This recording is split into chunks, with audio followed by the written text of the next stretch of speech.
ẹ kú ọjọ́ mẹ́ta ẹ̀yin pàdé ológun dúdú. Kúnlé ológun dúdú yín dé togun-togun tọ̀rọ̀tọ̀rọ̀ tó ń ti jàkadì.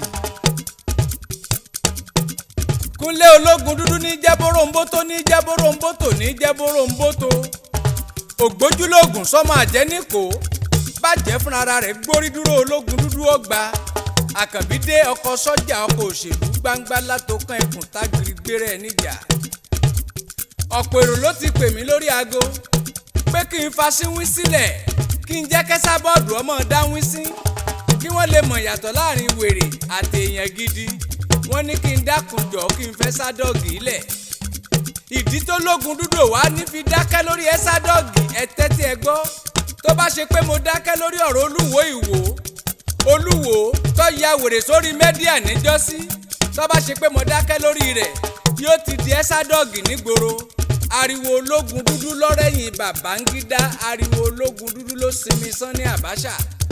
Ọ̀gá, kí ló dé tó jẹ́ pé every time tẹ́ bá ti gbọ́ orúkọ Ezadog ẹ máa ń sọ pé ọmọ olóbò rírùn yẹn? Ẹ má bínú o, báwo lẹ ṣe mọ̀ pé òbó wúmà yẹn rùn gan?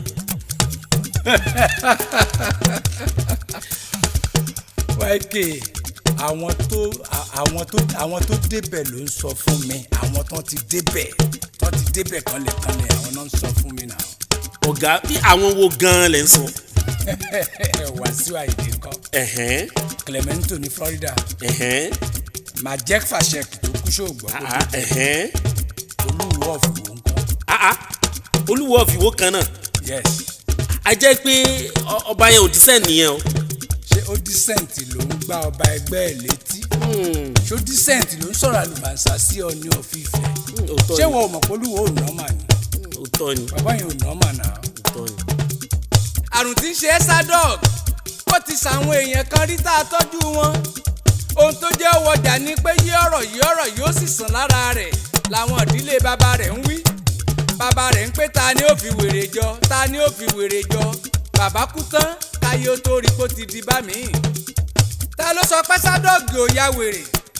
Ẹni tó ti káwọn èrò wá sílé Ifẹ̀ tọ́wọ́ abẹ kábíyèsí pé kọ́ba Adéyẹyè ó fojú fo gbogbo ohun tóun bá sọ fáwọn èèyàn lórí YouTube. Ó ní kọ́ba ó gbójú ṣe lòun fi ń gbá wọn dìdìrìn ní mùkùn lórí afẹ́fẹ́. Tọ́ba lòun ń ṣe ti wá rẹ́ Ezadog tó wá sílé Ifẹ̀ tó wá bẹ bàbá ló tún sọ̀sọ́kúsọ lórí orúkọ ọba. Ṣé ti ráyé ẹni tí ò gbádùn olórí burúkú ọmọ? Ta ló wá tún sọ pé kò ya wèrè? Ìgbà tí ń lọ Ọọ̀ni tún fún lówó mọ́tò nífẹ̀ẹ́.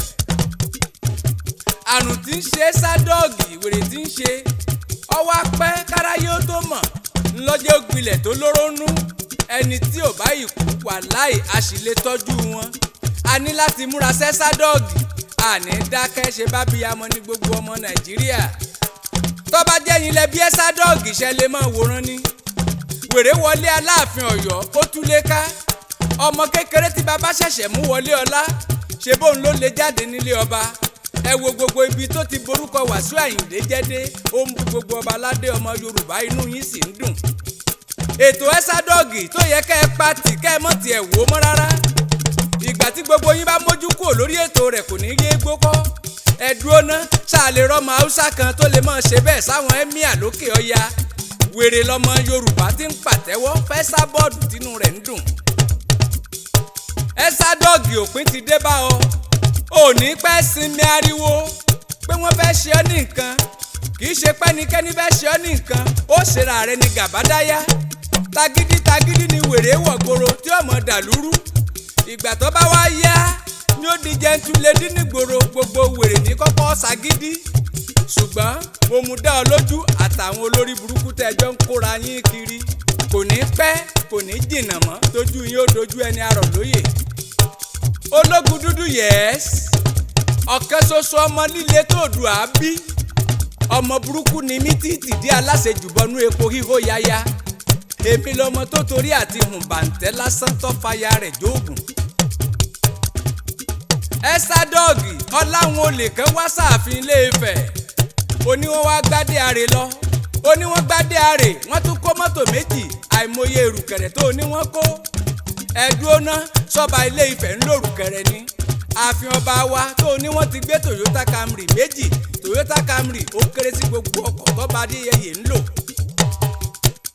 Olè wo ló tó wọnú ààfin Ilé Ifẹ̀? Ajẹ́pọ́yà wọn rá sílé rá, Ṣàngó wọn wọlẹ̀ ní Kòsónù. Ẹni ẹ bá rí ẹbí bára bá dán wò yóò wọlẹ̀. Olè tó bá fọwọ́ ẹ̀ka rè tó bá ń dé ajẹ́pọ̀ wọgbó àdánù.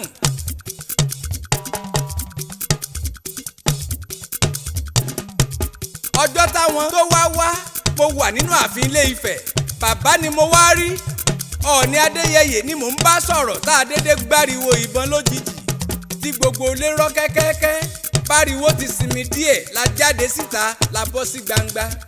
Ẹni àrímú a mú wọn lọ sí police station. Àwọn ọlọ́pàá ń béèrè wọn ní sẹ́sádọ́ọ̀gì ń bẹ nínú wọn, a ní òsì ń bẹ. A súnmọ́ wọn la rí pé wọn ò ní nǹkan ìjà lọ́wọ́. Ohun tí wọ́n mú tọ́pá wọn lórí ló fa sábàbí ìṣẹ̀lẹ̀ gbogbo wa lábíyamọ. Ẹ̀dá tó bá ń ba tọmọ ẹlòmíì jẹ́ dandan ni ká yí ọmọ tiẹ̀ ó kù dànù. A tún gbọ́ tẹ́sádọ́ọ̀gì ń sọ pé ìyàwó Ọọ̀ni ti lọ.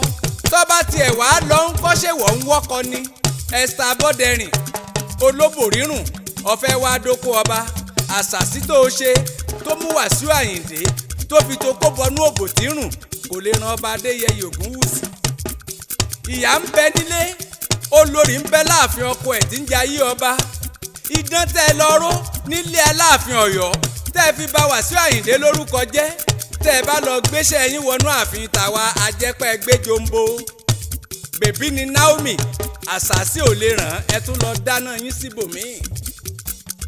Ẹ́sádọ́ọ̀gì mo ti sọ fún ọ, kò sẹ́ni mo lè bá jagun tí n ò ní rẹ́yìn rẹ̀ pátápátá. Mo jagun Abacha, èmi ni mo ròyìn ogun.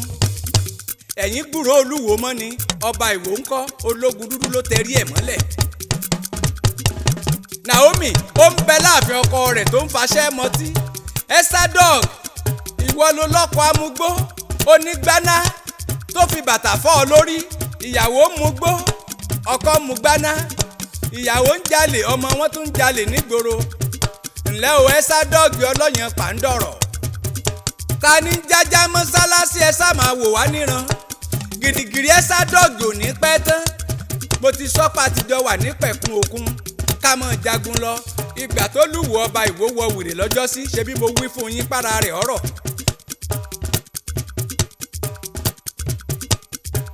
Mo ti sọ fún yín pológun dúdú òbẹ́ nìkan f'Adéyẹyè ṣàwàdà. Òun lọ́ba tí mo rí tí mo mọ̀. Bọ́yọ́ bá ń bẹ níbòmíì ẹ̀yin lẹ lè sọ èmi ọmọ. Gbogbo arọ́bàfín ẹ mọ̀ dọ́dọ̀ ọba Amọ́lárọ́ láṣẹ rere tí ń tọ́jú ilé tí ń tọ́jú oko. 1000 students làwọn ọmọ iléèwé tọ́ba tiwa bá sanwó wàhẹ́ẹ̀kì. Ọọ̀ni káwọn ọmọ iléèwé àwọn ọmọ secondary schools pé kí wọ́n wá ṣe competition lórí bọ́ọ̀lù lórí pápá. Ọba Adéyẹyè football competition gbogbo èèyàn ló gbọ́. Ọba Adéyẹyè bọ́ọ̀sì gbọ́ọ̀rọ̀ ńlá tuntun ló gbé fún wọn. Ọba Adéyẹyè ó tún wá gba jáàmù fọmọ bíi 17. Gbogbo ẹ̀yin tẹ̀sí ń tàfà sínú mọ́lẹ̀ láti Ilé Ifẹ̀. Tẹ́ dọ̀rẹ́ olórí burúkú olóbò rírùn. Tẹ́ ń tàfà sókè tẹ́ yí dóborí. Nítorí pọ́wọ́ yín ọ̀tẹ̀ ẹ̀rọ bá jẹ. Mo fẹ́ mú dá yín lójú. Ibi tẹ́ ẹ bá mọ̀ ní ẹ rè. Ọba eléyìí ò ṣeé yọ. Ẹ máa retí àti sùn akàn ẹ dúró sétí omi. Àṣírí gbogbo yín ò ní pẹ́ tú. Ẹ̀yin ń bínú ẹni rere ẹ dọ̀rẹ́ òṣìkà. Ọ̀dàlẹ̀ ni yín wà láìtàlá ẹ̀ ní rójú rere Ifẹ̀. Asọ̀rọ̀ kẹ́lẹ́ bojú wò gbẹ́. Ìgbẹ́ kọ́ ni ó sọ. Fúnra ara yín lẹ́ẹ̀sọ. Lẹ́sì fẹnu gbolẹ̀ tó bá yá. Wọ́n ní bíkú ilé ọ̀pani tòde ò lè pani. Ìwọ̀n ni ẹ bínú kádàrá àyànmọ́ ò ṣe bínú sí ẹni ìtàn ti jọba. Ọkọ Ẹ́sádọ́ọ̀gì ẹ má bínú ẹ lọ jẹ sòókò.